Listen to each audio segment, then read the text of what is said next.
जय हिंद दोस्तों। आज हम भौतिकी के मूल राशि या आधारी राशि के बारे में अध्ययन करेंगे कि मूल राशि या आधारी राशि की संख्या कितनी होती है। तो याद रखना है, मूल या आधारी राशि की संख्या 7 होती है। इसी मूल या आधारी राशि को अंग्रेजी में बेसिक क्वांटिटी या फंडामेंटल क्वांटिटी कहते हैं। कभी कभी परीक्षा में प्रश्न पूछे जाते हैं कि इनमें से कौन मूल या आधारी राशि है। तो सबसे पहले जो राशि 7 है, मूल या आधारी राशि, उसका नाम हमको याद रखना है। सबसे पहला राशि है लंबाई, द्रव्यमान, समय, विद्युत धारा, उसके बाद ऊष्मागतिक ताप, ज्योति तीव्रता एवं पदार्थ का परिमाण। अब हम इन सातों राशि के बीमा का अध्ययन करेंगे।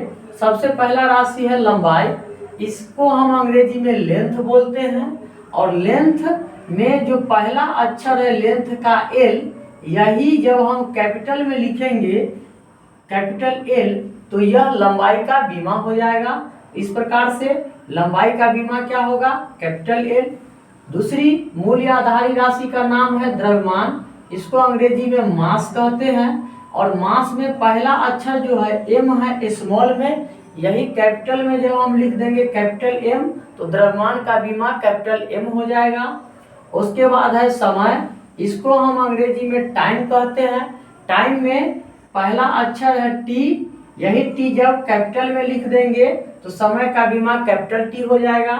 उसके बाद है ऊष्मागतिक ताप, जिसको अंग्रेजी में हम लोग थर्मोडायनेमिक टेम्परेचर कहते हैं। अब यहाँ आकर के क्या हुआ कि पहले हम देखें लंबाई, द्रव्यमान, समय में इसका जो अंग्रेजी नाम होता था उसी का पहला अक्षर कैपिटल बीमा हो जाता था। लेकिन ऊष्मागतिक ताप में क्या होगा, इसका जो अंग्रेजी नाम है थर्मोडायनेमिक टेम्परेचर, इससे इसका बीमा नहीं होगा। इसको याद कुछ अलग ढंग से रखेंगे कि ताप का ऐसा ही मात्रक क्या होता है, केल्विन। तो ताप का ऐसा ही मात्रक केल्विन होता है, और बीमा में भी के कैपिटल हो जाएगा। उसी से हम याद रखेंगे कि ताप का ऐसा ही मात्रक केल्विन, और बीमा भी होगा तो कैपिटल के हो जाएगा।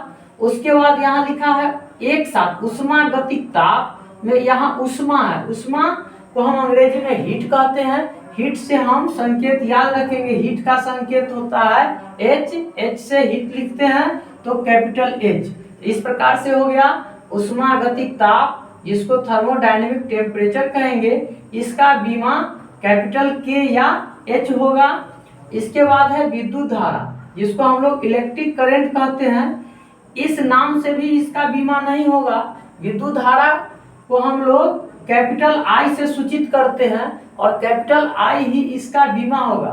विद्युत धारा से संबंधित जहाँ पर न्यूमेरिकल प्रश्न बनाना होता है, वहां पर यदि प्रश्न में दिया हुआ रहता है किसी परिपथ से 20 एम्पियर की धारा प्रवाहित होती है, तो वहां पर हम लिखते हैं विद्युत धारा बराबर 20 एम्पियर, या हम अंग्रेजी में लिख देते हैं विद्युत धारा को संकेत में कैपिटल आई बराबर 20 एम्पियर। जहां भी विद्युत धारा रहेगा इसको हम संकेत में कैपिटल आई लिखेंगे, यही कैपिटल आई विद्युत धारा का बीमा होगा।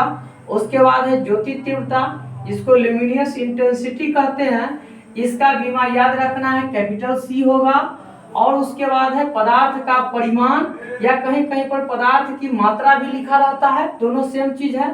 पदार्थ का परिमाण या पदार्थ की मात्रा, जिसको अंग्रेजी में अमाउंट ऑफ सब्सटेंस बोलते हैं, इसका बीमा होता है कैपिटल एन। पदार्थ का परिमाण या पदार्थ की मात्रा का बीमा होगा कैपिटल एन। इस प्रकार से हमको 7 जो मूल या आधारी राशि है इसका बीमा याद करना है। लंबाई का कैपिटल एल, द्रव्यमान का कैपिटल एम, समय का कैपिटल टी, ऊष्मागतिक ताप का के या एच कैपिटल में, विद्युत धारा का कैपिटल आई, ज्योति तीव्रता का कैपिटल सी, पदार्थ का परिमाण का एन। यदि इस सातों मूल राशि का यदि ऐसा ही मात्रक की बात करें तो लंबाई का ऐसा ही मात्रक हो जाता है मीटर। लंबाई का ऐसा ही मात्रक मीटर, जिसको संकेत में हम स्मॉल एम कहते हैं। द्रव्यमान का ऐसा ही मात्रक हो जाता है किलोग्राम, किलोग्राम, इसमें हम संकेत में स्मॉल के स्मॉल जी लिखते हैं। समय का ऐसा ही मात्रक हो जाता है सेकंड, जिसको संकेत में स्मॉल एस लिखते हैं। ऊष्मागतिक ताप का ऐसा ही मात्रक केल्विन होता है। ध्यान रखना है, केल्विन का संकेत कैपिटल के होगा और किलो का संकेत स्मॉल के होगा। विद्युत धारा का ऐसा मात्रक होता है एम्पियर, एम्पियर इसका संकेत कैपिटल ए होगा। ज्योति तीव्रता का ऐसा मात्रक होता है कैंडेला, कैंडेला इसका संकेत स्मॉल सी स्मॉल डी होगा। पदार्थ का परिमाण का ऐसा मात्रक होता है मोल, इसका संकेत MOL होगा।